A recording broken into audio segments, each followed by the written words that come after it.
C'est la chronique, c'est bon pour la santé avec le docteur Serge Rafal, comme tous les matins sur Radio J. Bonjour Serge. Bonjour Ilana. Et ce matin, vous nous parlez de deux examens qui sont de plus en plus pratiqués en cardiologie, le score calcique et le coronoscanner. En effet, Ilana, ils font de plus en plus souvent partie du bilan cardiovasculaire dont les maladies constituent derrière le cancer la principale cause de mortalité en France, responsable respectivement de 30 et 24% du nombre total des décès. Et ils tendent à supplanter les examens pratiqués jusque-là ? La prise de tension, les chiffres du cholestérol et des triglycérides, l'électrocardiogramme, une échographie cardiaque ou carotidienne, l'épreuve d'effort restent bien entendu largement pratiquées, mais on assiste effectivement à une montée en puissance en cardiologie de l'imagerie et en particulier du calciscore et du coronoscanner qui apportent des informations fidèles et complémentaires de l'état des deux coronaires et de leurs branches collatérales et du cœur. Alors voyons d'abord le calciscore. Alors ce n'est pas, contrairement à ce que son appellation pourrait laisser penser, une appréciation du score calcique comme l'ostéodensitométrie pour l'ostéoporose,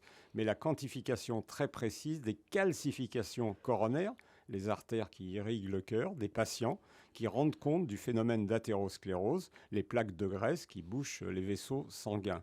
Cet examen, qui s'apparente à un scanner, est simple à pratiquer, dure quelques minutes, ne recourt ni à une injection d'iode ni à un produit de contraste. Il est en outre très peu irradiant. Alors comment s'apprécient les résultats ? Globalement, plus les chiffres sont élevés, plus le risque cardiovasculaire est important. Un score calcique à 0 élimine quasiment le risque d'infarctus du myocarde. Un score entre 100 et 400 rend compte d'un athérome débutant avec un risque plus important.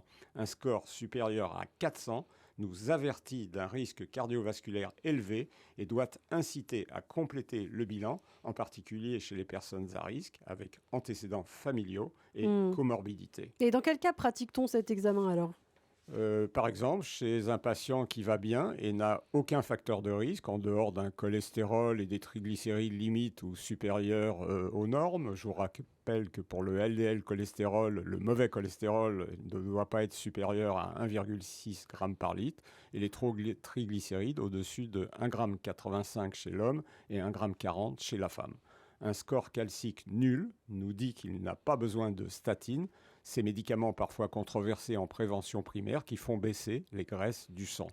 Un score entre 100 et 400 peut ou doit inciter à renforcer les mesures de prévention, particulièrement l'hygiène de vie. Et il y a des contre-indications au calciscore ? Une contre-indication, non. L'examen, je vous l'ai dit, est anodin, mais une mauvaise ou une non-indication, oui. Le patient qui a déjà fait un accident cardiovasculaire ou qui a une maladie coronaire avérée.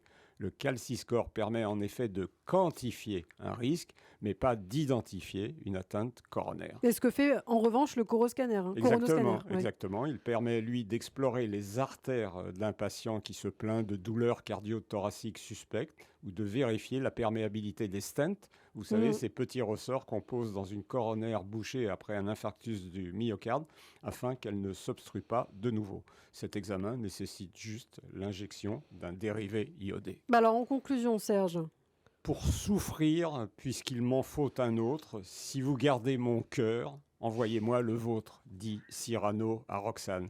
Il pourrait à présent vérifier qu'il est en parfait état de marche grâce au calciscore et au coronoscanner, examen pas encore tout à fait de routine, mais de plus en plus pratiqué en cardiologie. Et oui, c'est très beau la science et la technologie. Merci beaucoup Serge Rafal, le docteur de Radio J qu'on retrouve au quotidien sur Radio J. À demain Serge.